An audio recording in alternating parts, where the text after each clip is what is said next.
County suburban kid. So he's done some really interesting things, and I hope we get a few more people in before he gets through all of them, but he's asked to speak from the pulpit just because it's more comfortable for him. It won't be a sermon, I guess. You've already had one of those, but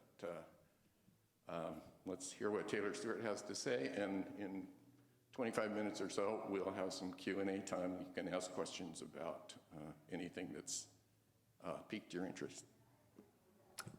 Hello, everyone. My name is Taylor Stewart, and I'm the founder and executive director of an organization called the Oregon Remembrance Project. I help communities with truth and reconciliation projects about repairing historical injustice. We connect historical racism to its present-day legacies in order to inspire contemporary racial justice action. Last year, I gave a TED Talk at the Moda Center called How Do You Reconcile a Lynching? About my work to memorialize a man named Alonzo Tucker, Oregon's most widely documented African-American victim of lynching. When I grew up in unincorporated Washington County, this by no means was what I expected to do with the rest of my life. But I got started on this work because of a civil rights trip I took to the American South in 2018. We visited Alabama, Mississippi, and Arkansas. I had especially been looking forward to the portion of the trip where we'd be going to Montgomery, Alabama, because we had plans to see the new Equal Justice Initiative museums. In April 2018, the Equal Justice Initiative opened up 2 museums. The first was the Legacy Museum, which chronicles the link between slavery and mass incarceration with the belief that slavery didn't end in 1865, it just evolved. The second museum is the National Memorial for Peace and Justice, or the Lynching Museum.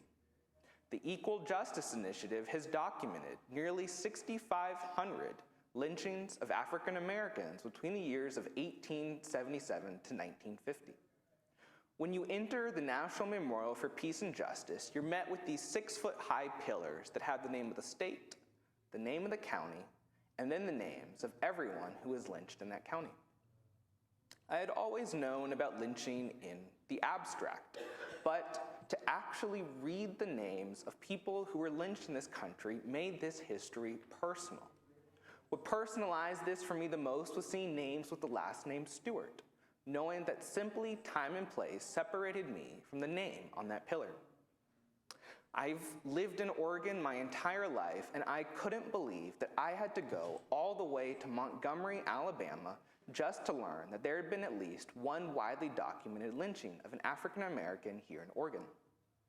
I wanted to come back and share this history with others here in my home state. Luckily, in conjunction with the National Memorial for Peace and Justice, the Equal Justice Initiative also started what was called the Community Remembrance Project. The Community Remembrance Project aims to work in the communities where the lynchings of African Americans took place to find healing and reconciliation through a sober reflection on history. Admittedly, I would love to say that there was an interest form online, and I would love to say that when I first saw that, I was like, sign me up, how can I help?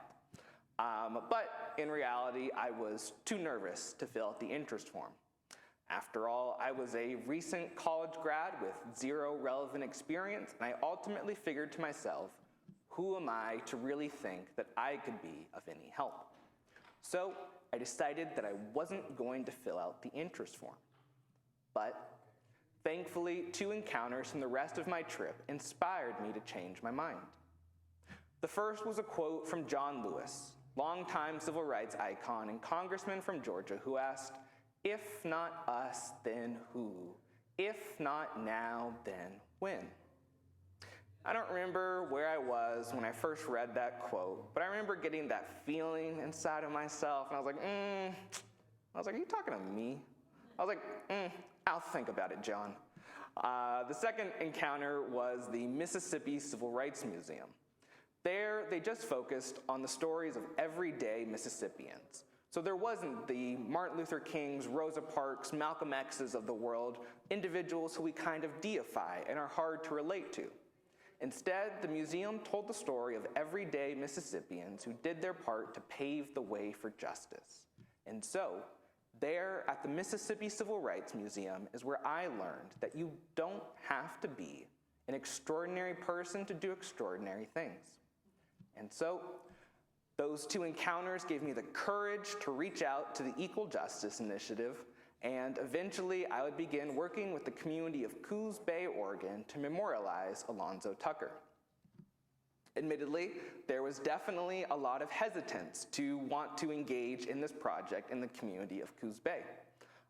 They most certainly were not like, yes, kid from Portland, we would love to put up a historical marker about the worst thing that ever happened here. But I'm an optimist. I believe that no matter where you go, you can find enough people who are willing to choose justice if given the opportunity. It's just a matter of getting them to see where there's been injustice. So I was able to make inroads in the community because of two core ideas. The first is that we can't change the past, but we can always change our relationship to it. And the second, that we have the power to rewrite the ending to stories of historical injustice. And so on February 29th, 2020, we held a soil collection ceremony near the spot of the lynching and collected 2 jars worth of soil. The soil was collected from 3 different parts of the community where each part of the soil represented part of Alonzo Tucker's story. The first bit was gathered from the mud flats underneath the local docks where Alonzo Tucker spent the night hiding from a mob that had formed to lynch him after he had been wrongfully accused of sexually assaulting a white woman. The second bit of soil was gathered from Front Street, where Alonzo Tucker was repeatedly shot and left incapacitated before a noose was placed around his neck and he was thrown in the back of a cart with the intention of lynching him from the spot of the alleged assault. The third bit of soil was gathered from where the old Marshfield Bridge used to be, which is where the mob strung up Alonzo Tucker's dead body in front of a crowd of 300. This soil collection gave community members the opportunity to physically hold this story in their hands as they transferred the soil into 2 jars. One jar was sent back to the Equal Justice Initiative in Montgomery, and the other was turned into an exhibit at the Coos History Museum. This event was the first ever community-wide public acknowledgement of the lynching of Alonzo Tucker.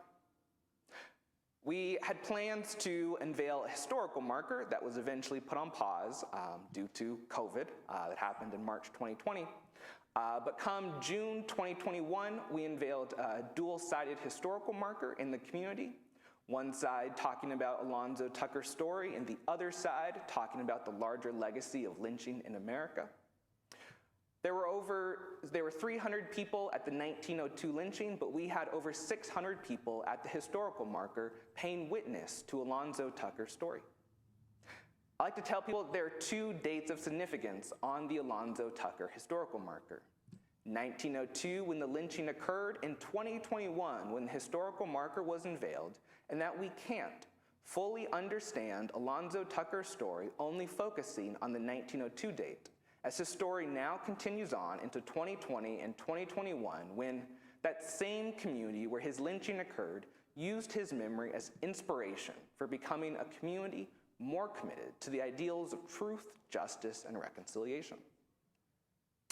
So at the historical marker unveiling, I made my talk all about how after this memorialization, we needed to take that next step in that process of reconciliation, which meant putting an end to the harm that lynching continues to cause today in the form of America's death penalty. I did not tell anybody that I was going to make my talk all about how we needed to end the death penalty in Oregon.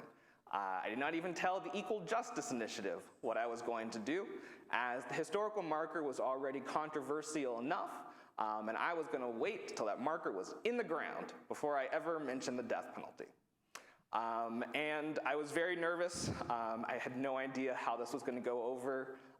But to my surprise, there was enthusiastic support from everyone who attended the event that yes, the next step in this process of reconciliation is for us to end the death penalty in Oregon. And so that was a powerful event that meant a lot to me, as well as those who helped support this project. This event was also a part of Coos Bay's first ever Juneteenth celebration, and the community has celebrated Juneteenth ever since.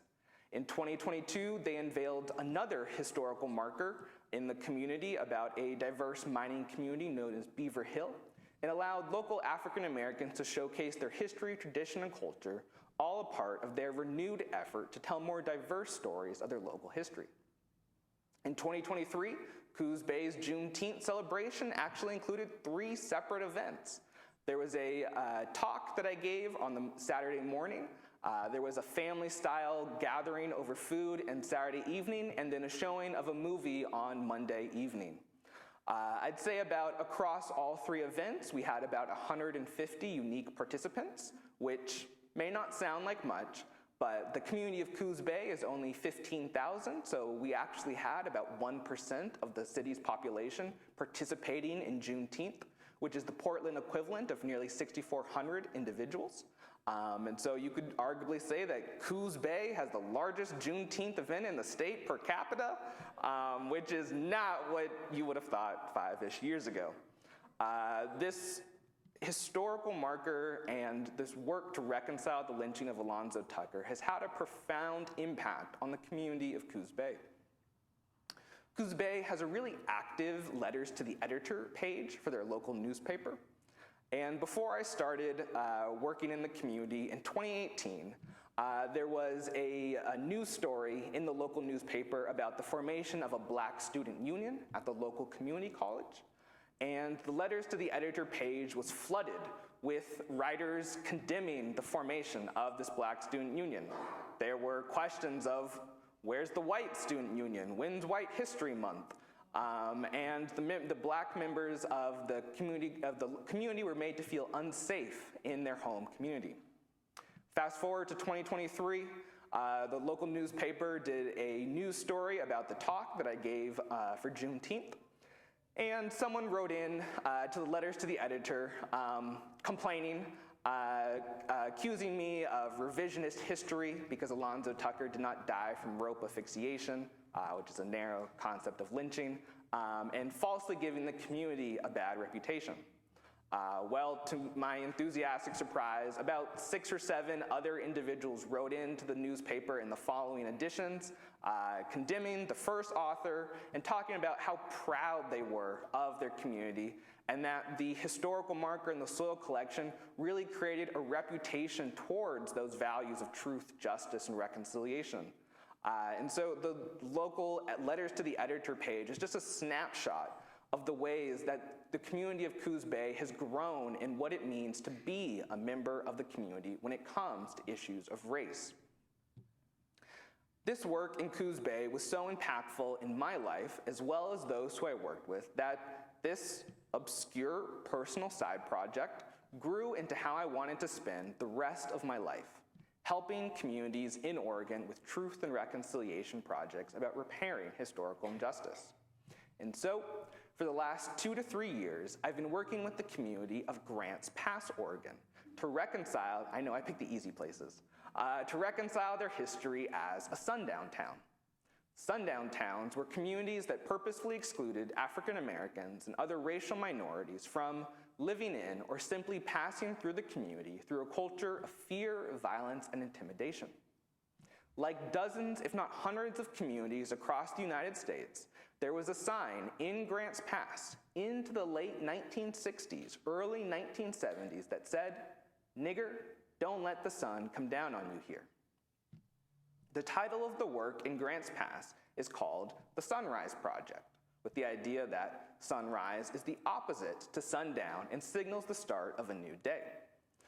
So what we're trying to do is develop a new identity in Grants Pass, is that of a sunrise community, the opposite to a sundown town, a place in which everyone can feel safe, respected, and like they can call that space their home. What I love to tell people is that I wish it was my idea to use the word sunrise, but that idea came from a 69-year-old white male truck driver from Grants Pass named Randolph. But that's sort of the beauty of this work, bringing together ordinary people and giving them the belief that they have the power to do extraordinary things. We've been quite active in the community over this last calendar year. We held a Martin Luther King event in January, focused on Martin Luther King's vision of the beloved community as an entryway to talking about this vision of a sunrise community. In April, we were part of a storytelling event where the theme of the event was that the end is ongoing, and that, yes, this is the story of a sundown town, but we can create a new ending where a formerly exclusionary community can become one of the communities most intentionally committed to inclusivity because of its history. In May, we participated in a community parade called Boatnik, a parade that historically the Ku Klux Klan had participated in over Grants Pass's history. And so we had these bright yellow t-shirts, and we wanted to replace the shadow of those white hoods with our bright yellow sunrise t-shirts. We gave away these little flower packets for a flower called the Oregon Sunshine, with the hope that people would plant and tend to these flowers in the same way that we are planting the seeds of inclusivity and tending to it to create this vision of a sunrise community. In June, we held Grants Pass's first ever Juneteenth celebration. It was pouring down rain on a Monday, and we were a little bit nervous that nobody would show up. But we had about 60 individuals come out. And one of the most meaningful encounters of that day was talking with a man who'd grown up in Grants Pass, left for a little bit, but otherwise had spent the majority of his life in town. And the constant thing that people would say at this event was, I can't believe Juneteenth is happening in Grants Pass. And talking to this individual, he was happy that he had brought his 2 sons, and that his sons will grow up in a community that celebrates a holiday like Juneteenth. And so we're excited about the potential for generational impact that this work will have in this community. Currently, we are planning Martin Luther King Day 2024. This year, the theme is Ordinary People, where we're focusing on the way that ordinary people responded to the message of Dr. King, and without the everyday citizens, we would not have the civil rights movement as we know it today. We are having a community fair with local groups, where the hope is that, so we're starting small this year, but the hope is that as years go on, the Martin Luther King Day event in Grants Pass becomes the focal opportunity for people to get involved in local groups in their community. And so that Martin Luther King Day can become a day of celebration and service in the community of Grants Pass. We are hosting a training in the community on the 14th of this month with local conservative churches. We are partnering with a group who's doing a Martin Luther King Day event at a liberal church in January, and our hope is that by doing this training later this month, we can create the foundation that will allow for a Martin Luther King event to happen in a conservative church in 2025. And so we're excited about how things are progressing. We are working towards the installation of a historical marker in the community, talking about Oregon and Grants Pass's history of racial exclusion, but also functioning as the community's stated commitment to inclusivity, or sunrise commitment. What's exciting is that if we're successful, this will be the United States' first ever historical marker about sundown towns. And the goal is to expand the Sunrise Project across Oregon and create a blueprint for communities across the country. The Sunrise Project is slated to expand to the communities of Ashland, Sandy, and Lake Oswego in 2024. And so I'm excited about this work that we're doing in communities across Oregon. I believe that there are 3 R words within this idea of reconciliation: remembrance, repair, and redemption. And that if we make it through those first 2 R words, there's something better waiting for us on the other end. That we can rewrite the ending to these stories of historical injustice in Oregon. Well, this is what I'm doing currently, but this is all part of a 4-phase plan. I do not always share this 4-phase plan, but I will today with you all. So, my overarching goal is to raise the African American population of Oregon, doing so via 4-phase plan. Phase 1 are these community projects across the state getting communities bought into this idea that we can do something productive with our histories of injustice. We've got the project in Coos Bay, Grants Pass, Ashland, Sandy, Lake Oswego, also working with the community of Oregon City, and the hope is that we spread this and create a statewide identity towards truth and reconciliation projects. Phase 2 is that we can make substantive changes to our society in the name of historical reconciliation. I helped lead the effort to end the death penalty in Oregon, and we're hoping to get an initiative on the ballot in either 2024 or 2026, so that we can end the death penalty in the name of Alonzo Tucker and this idea of historical repair. Phase 3 is a physical narrative museum called the Center for Reconciliation that I'm hoping to open in Portland.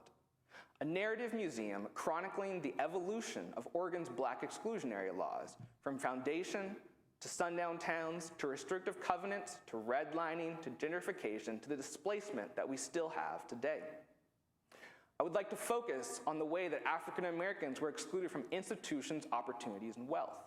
Similar to the way that Ta-Nehisi Coates looked at Chicago's suburbs in his piece, The Case for Reparations, I plan to make the case for reparations in physical form, focusing on Oregon's history. I believe that we can make changes to how we allocate funds in our state, that we can promote the recruitment and retention of people of color, so that phase 4, we can rewrite the ending to the story of the state founded with Black exclusionary laws. I would like the state of Oregon to become the first state to actively recruit African Americans and other racial minorities to move to the state of Oregon. We often say, oh, Oregon, it's so white. Oh, my community, it's so white. But we can actually change that. We can become intentional about the recruitment and retention of communities of color in the state of Oregon. And so that's my overarching plan. My goal is to change the ending to the story of a state founded with Black exclusionary laws. I know what it's like to feel powerless to these stories of historical injustice. That's how I felt when I was in Montgomery, visiting the Equal Justice Initiative's museums. But what I've learned is that we, in fact, do have power. In the same way that we changed the ending to Alonzo Tucker's story, the way that we're changing the ending to the story of a sundown town, I believe that we can change the ending to the story of the state founded with Black exclusionary laws. And so I hope that you will join me in this effort. I have up here, and I'll leave at the table, my business card. This is a QR code, which you can scan with your phone. That'll bring up my digital material. My TED Talk is there, the link to my website. Doing a website redesign, it was delayed due to the old provider, and so it'll probably be new by the middle of this coming week, as well as opportunities to get involved in the Oregon Remembrance Project. There are sort of 2 big ways that you could help currently. The first is via financial support, either via one-time donation or become a monthly contributor. This has been just a personal passion project for the last 5 years.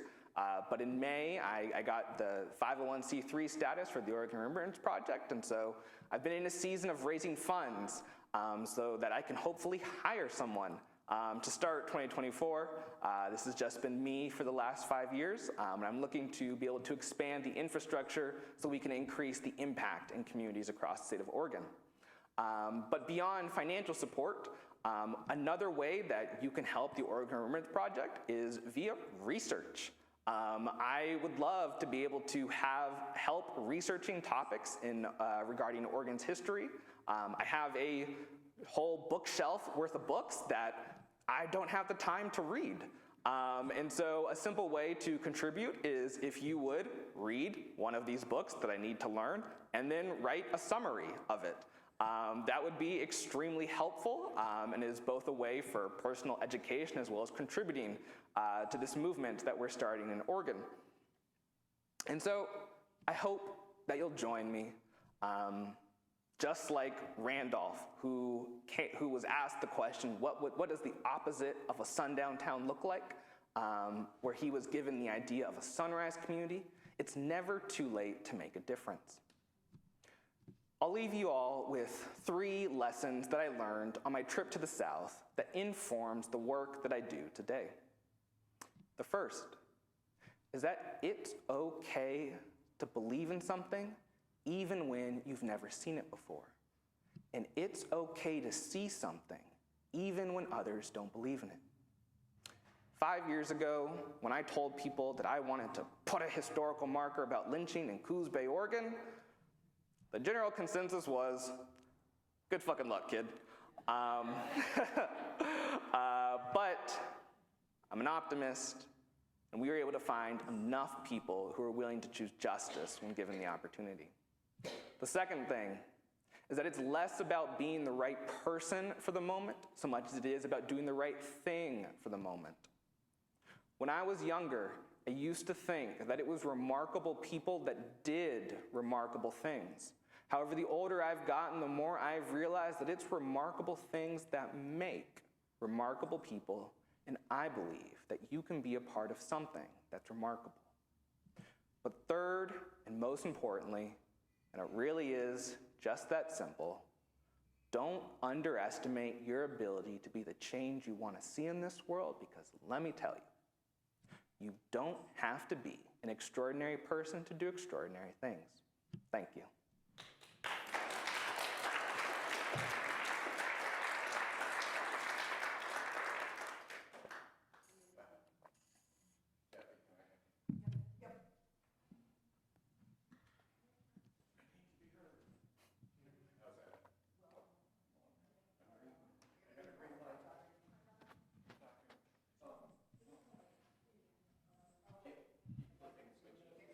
Hear me? How's that? Okay. Well, that's great. A lot to think about. I thought I'll sit here and some question will come immediately to mind. I just want to say a couple of things, and I will ask a question. One is, I had heard of Taylor just briefly when I actually found myself with Time to Kill in Coos Bay, Oregon, this last May. And I saw the historic museum, and something said, "Oh yeah, I think I heard a story about that." And I wandered in there, and so I saw the historical marker, and I saw the soil display, and I think I even saw the Beaver Hill historical marker in my travels around the valley there, and I was very impressed. I think if any of you find yourself on the Southern Oregon coast, do stop in. The whole museum. It really struck me as an honest history kind of project, which you don't always get in small town historical museums. And a lot of it's because I understand that the local Coquille Indians and other Native American tribes in that area had an integral part to play in the creation of that museum. And so it tells kind of an honest history about the first people of Coos Bay and then the people that came later. And I found the whole museum quite moving. And finally spotted the historical marker on my way out. I wasn't quite sure exactly where it was, but I knew I'd find it eventually. The other very small thing I want to try to bring it more local is that we've been doing a little bit of studying of the history of this spot that our church is on. And it turns out that Augustus Fano, who was the first white owner of this property, did appear at the 1859 vote to where it was decided to make Oregon a part of the United States instead of Britain. And he voted in favor of that. But he was also in a very small minority that voted against the exclusion law that went with that. So we are studying that. We're continuing to study and kind of get grounded in our own local history here. And I think, my question, we have a lot of educators in this congregation. And I think the idea of reading books and letting you know, summarizing them, that's a lovely one. I think we can do something with that. So send us a list and we'll get them read for you. But the other part is what I've heard from people is that the part of what's going on right now that bothers people the most when you've been a librarian or an educator or whatever is all of the anti-truth telling and book banning and all of that that's going on right now. And so I'd love to hear if you have any ideas about how we can get directly involved in promoting the teaching of honest history. So, my opinion is that one of the primary reasons why there's this pushback to educating about the parts of our history that are difficult is that feeling of powerlessness. And there's a fear associated with, all right, I just learned this information and I don't like this feeling inside of me. So their reaction is, let's just make sure we don't have that feeling inside of ourselves. So when I got my master's in social work from Portland State, and as part of my field internship, I interned at an organization called Lines for Life. They're a suicide and substance abuse prevention organization. So if someone calls the National Suicide Hotline from an Oregon area code, it gets routed to this organization. I was never on the phones. I was in the Department of Communication, but I still went through the training that they have for those who answer the lines. And one thing that I took away from that was that when you're talking with someone, you are helping them unpack their luggage. But what you can't do is end the call with all their stuff hanging out. You gotta help them repackage before you can end that interaction. And so I take that same mentality towards working, towards educating people about these histories, that if I'm gonna help you unpack your understanding of Oregon or the United States, I also have to help you repackage that information into something new. And so in the way for Coos Bay it was, we can't change this history that's gonna make you feel uncomfortable, but what we can do is repackage how we relate to that history so that we can create something new from it. And so when my sort of advice, I don't know what sectors or arenas of Oregon education you touch, but I would become really involved in helping people repackage and come up with a new way to relate to that history. That is what my experience has lessened the fear associated with these sort of stories of historical injustice, getting towards more honest interpretations. One thing that I have plans to give another TED Talk. I just need to get to Big TED. And the talk I want to give is called How Do We Define the Legacies of Imperfect Historical Figures? I won't get into the details of it, but one thing is that there's a yes and associated with individuals. Yes, they were a stalwart in the civil rights movement. Yes, and they were a large perpetuator of misogyny and sexism in the movement. Yes, they were a founding father who helped create the United States. Yes, and they were a slaveholder who denied individuals the same rights that they were purporting for themselves. And so one thing that I have learned and am trying to encourage in more progressive spaces is part of that honest history is that yes and. And sometimes in more liberal / progressive spaces, we are very much focused on unearthing some of the lesser told stories of injustice. But one thing that we need to also do in order to be more successful is also present that yes and when we talk. So coincidentally, I realized I need to give this talk on the 4th of July of this year. A holiday that I hadn't celebrated since I was in college. And when I thought about how we need to present this yes and about individuals, I realized that if I'm going to create this framework for individuals, I also ought to apply that to a larger institution like a country. And so I got married this summer as well. And shortly after the 4th of July, we headed on our honeymoon to Milan and Paris. I'd never been to Europe, and so that was a really good experience. But one thing that struck out to me was the exportation of American culture. Yes, our pop culture, but also a lot of our values. And so it was meaningful for me to be wrestling with how we define the legacy of our country as I also travel internationally and see the ways that we have, as a country, positively contributed to the world landscape.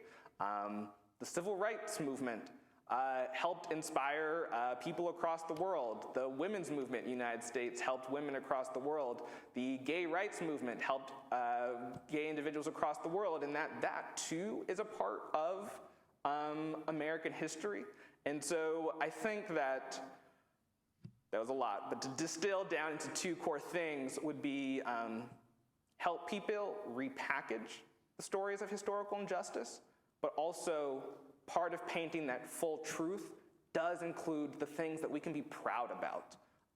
And so holding those 2 things is how I would go about educating about the history of this place we call home. Question.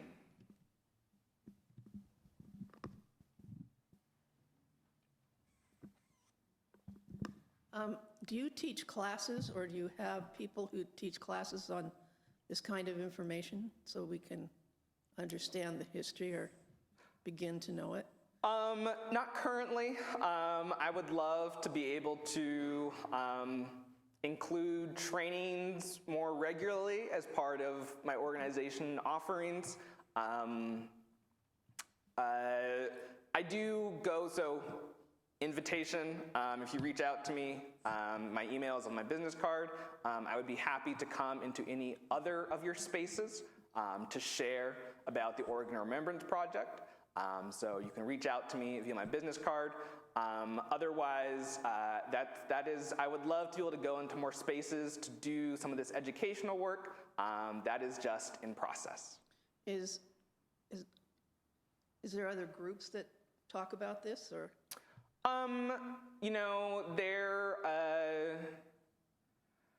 The group who I would recommend who does stuff that's different but somewhat along the same lines are the Oregon Black Pioneers. They do regular trainings. Their information will be more based on the contributions and preservation of Black history, less so stories of historical injustice. But if you want to learn more about African American contributions in the state of Oregon, I would reach out to them. Okay, can you say that one more time? The Oregon Black Pioneers. The Oregon Black Pioneers, thank you. I'll make my way that way. Stewart, I really appreciate your conversation and the information. And one thing I thought of is that, I've heard from, long time ago that there's places that people just didn't think anything good could come out of, like maybe Nazareth. For Grants Pass, you've brought it back that good things can come out of, I think only a harder place to work would be maybe Cave Junction or but it's wonderful to see that things can turn and love can grow. And I was wondering, when you were giving the your ambitions and growing the work that you're doing, how you work with other marginalized groups, because it seems like this thought that there's not enough for energy and focus for everybody. That how do you focus on your issue and then include the other marginalized groups and still be able to proceed forward? So two sort of answers. One is, so far, the specific of the work that I've done has been mainly focused on African Americans. However, my hope is that the sort of conceptual framework that we create about what it means to be a welcoming community can be applied to other groups. More so, if you sort of think about it in terms of variables, we create this conceptual framework that I get people in Grants Pass to agree to, where it's like, yes, we want to be a welcoming community to X, therefore we need to do Y, because it makes our community better as a whole because we have Z. And I get them to agree to that framework. You can then sort of change the variables in it. And so it is difficult, but also somewhat easier for me to get them to want to be a more welcoming community to African Americans and people of color than it is for me to get them to want to be more welcoming to people of, for instance, the LGBTQ community.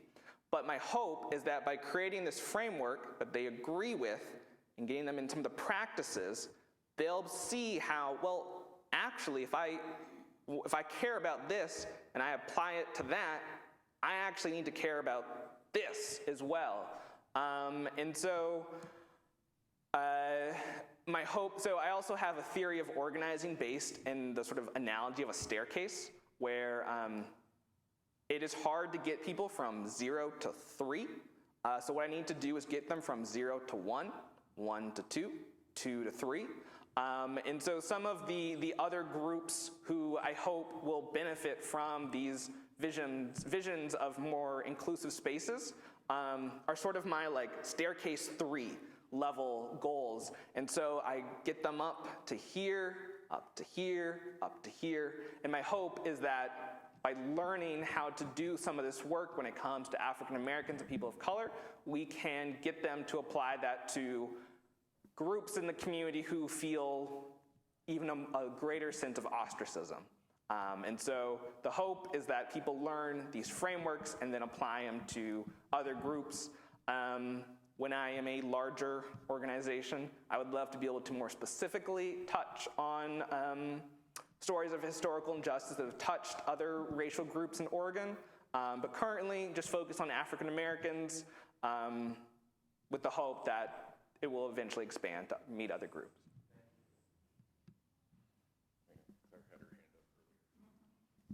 So I was going to add to for the person who was asking about where you can get training, that Ecumenical Ministries of Oregon is also a good source of training for racial equity and stuff.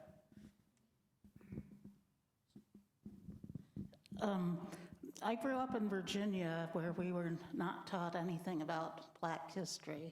In fact, the books that were used in Virginia, history books, claim that Blacks were content with their lot. They were well treated and content with their lot. Anyway, in 2016, I got real interested in Black history because when Trump was elected and the book Hidden Figures came out, my parents both worked at NASA Langley, and I got real interested in it. And you started out talking about your goal to eliminate the death penalty. I was just wondering if people are aware that a 1987 case in Georgia concerning a person, McCluskey, convicted of killing a police Walter officer. McCluskey? Yeah, well, at any rate, the Supreme Court, there was a statistician that proved that the death penalty was unequally applied to Blacks. And it went to the Supreme Court and they ruled that racial sentencing disparities is an inevitable part of our criminal justice system. So the Supreme Court has ruled that racial disparities are fine. Yeah. So I'll expand a little bit on that. So I'll give you some of the historical information that would just jargon up what I shared earlier. Lynching and the death penalty they're linked in our history. At the same time, lynchings in the United States started to go down. In a mirror image of that, state executions started to go up. During the 1930s, 2/3 of all executions in the United States were of African Americans. Between 1910 to 1950, despite making up only 22% of the South's population, African Americans accounted for 75% of all of those who were executed in that region. Today, African Americans make up 13% of the population, but 41% of those who are on death row. In 2018, the University of Washington looked at jurors in Washington State and found that jurors were 3 times more likely to recommend a death sentence for a black defendant than for a white defendant accused of similar crimes. Race of victim plays a crucial role in death penalty sentences, most specifically when you have a white victim and a black defendant. You are significantly more likely to receive the death penalty. There's like 2 versions of the death penalty. There's the death penalty up until 1972, and then the death penalty after 1976. So in 1972, there was a court case called Furman v. Georgia, where they talked about racial disparities in application of the death penalty. And so there was a 4-year moratorium nationally on the death penalty until 1976, when the Supreme Court ruled that we can't have the death penalty, we just need the states to work on the arbitrariness with which it's applied. Yet, since 1976, we have had nearly, I think we're probably around like 195 individuals who have been exonerated from death row, with over half being African American, meaning that these individuals were wrongfully arrested, wrongfully convicted, wrongfully put in prison, wrongfully put on death row, and spend years, if not decades, in prison. For every 10 people that we've executed since 1976, we have actually exonerated 1 individual, which is a shocking rate of error. We don't accept that rate of error for anything else. If every 11 planes that took off, 1 would crash, we would never have air transportation. If for every 11 apples that were sold, 1 would be poisonous, we would not sell apples. Yet we still accept that rate of error when it comes to the death penalty. And so I am hopeful. So right now, we're hiring a polling company to do a survey on the death penalty. Unfortunately, the goal of the survey has to be to return the most favorable results about the death penalty ever created. So Oregon is unique in that it has to be via voter referendum to end the death penalty, meaning the state legislators can't pass a bill because the death penalty is in the Oregon Constitution, and only Oregon voters can make amendments to the Constitution. And so we have to get voters in Oregon to end the death penalty. And so we're working on a survey. Surveys, so I've just learned this because I'm working on it. They're generally kind of scattershot, where it's like, all right, here's an argument for, here's an argument for, here's an argument for. And they're not really connected, which in my opinion doesn't make them very persuasive. So rather than just trying to get so how they work is you ask someone, what's your opinion about a subject? You bring them through a series of arguments for and against, then you ask them again at the end whether their opinion's changed. I don't think the scattershot approach is very persuasive.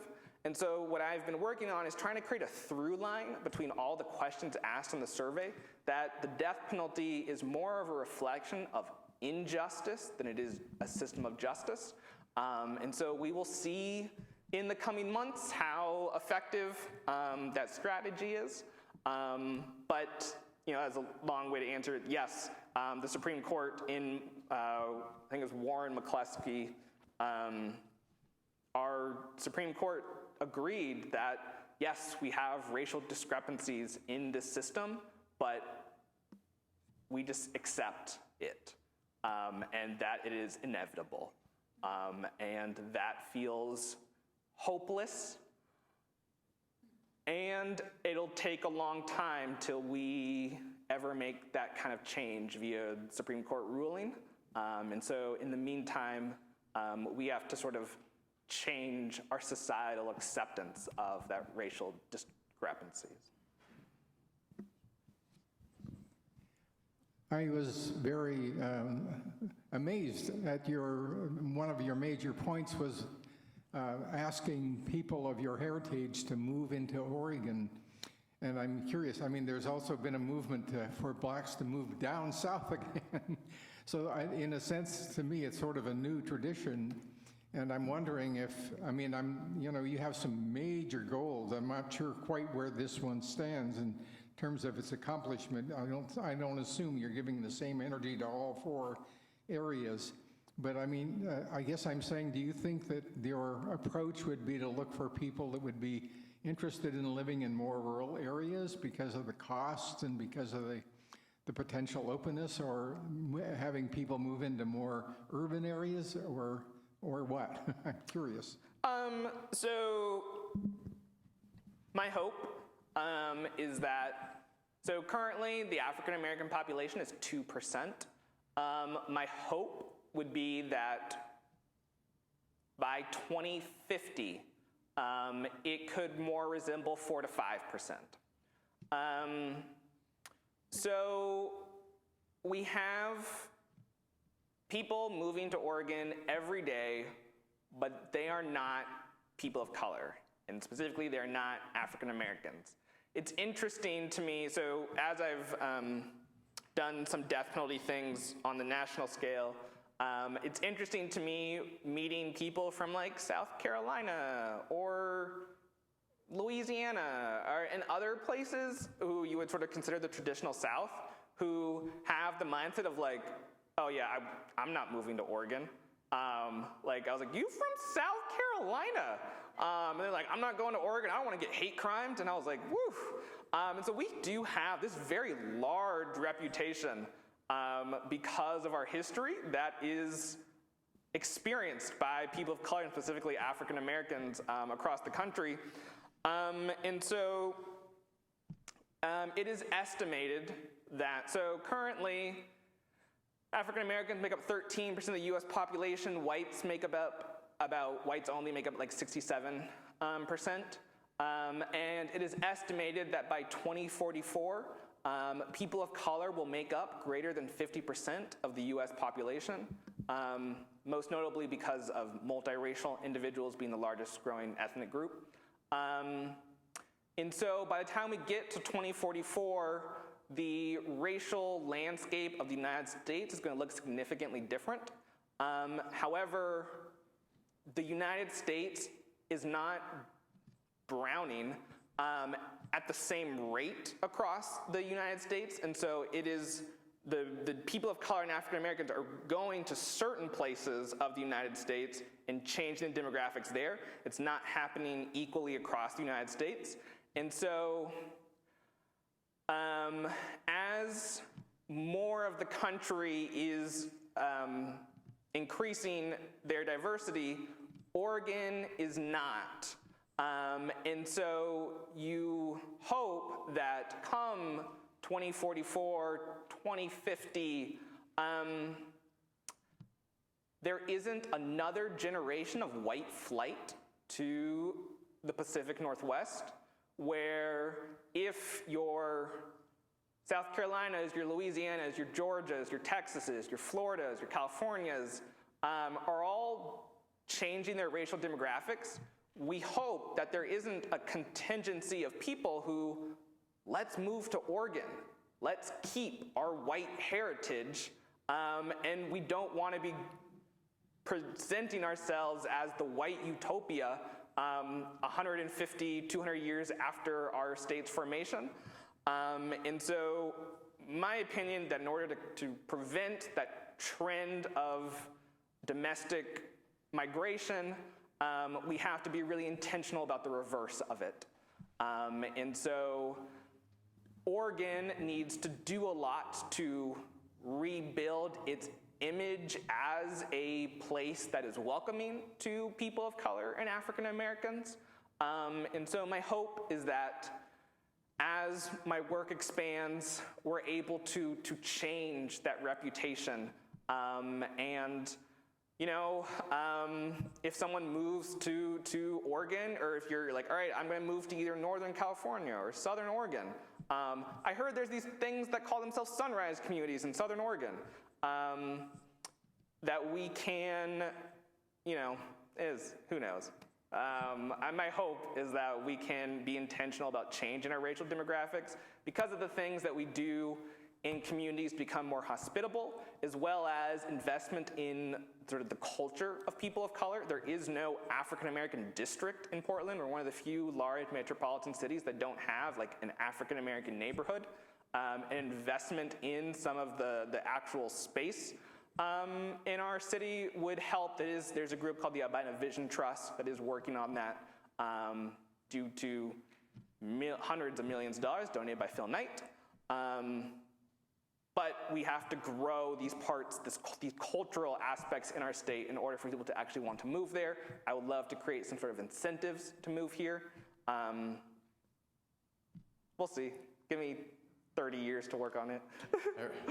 I remember, hasn't happened for a while, but around the 90s, I was pretty politically involved with Democratic politics, and it wasn't unusual to meet a person of color who had moved to the Portland area to take a job and was saying, I'm now planning to move back or someplace else, you know, just, so a lot of it is yeah, as you say, helping the people who come here feel welcomed, because I think a lot have moved to Portland and not felt welcomed and have left. If I meet an African American who's recently moved to Portland or Oregon, I'll ask them, how do you like it? What do you think? Nearly 10 out of 10, 100% of the times, they say some iteration of, it's an adjustment. And I was like, I know what you're saying. They're like, yeah, I moved from Atlanta, and it's an adjustment. And so, anecdotally, we have trouble both recruiting and retaining people of color in our state. And I think the only way for us to change that is to become intentional. I would love to see a statewide recruitment and retention plan. If anyone knows the governor, I would love to talk to her. But my hope is that we can just become the state that's really intentional about these things. Try Joanne. We're almost out of time here, so I'll give Joanne a shot. I'd just like to follow up on that. And I have heard ever since I lived here that it's very lonely to be an African American in Oregon. So I'm wondering whether the issue really is this terribly small community and the loneliness, or whether it's active feelings of being hated and disrespected and so forth. So from my own experience and anecdotal,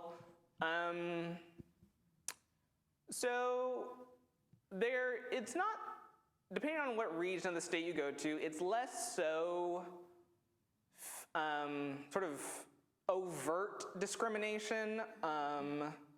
The Oregon experience, and specifically the Portland experience, is more the like overabundance of what's sort of deemed microaggressions. The way in which the place you live isn't built for you is different than that person with a Confederate flag yelled at me as they were driving by, which does still happen, but the majority experience is that this place isn't for me.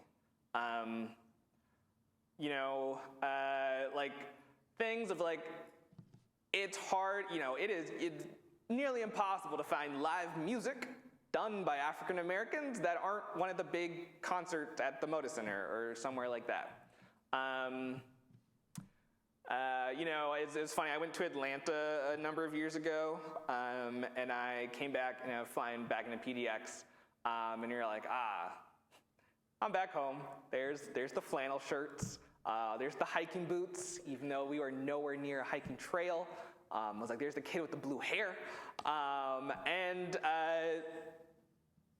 for people who, there's sort of there's the people who grew up in Oregon and Portland and are like myself, and then there are the people who move here and are unable to find things that remind them of home.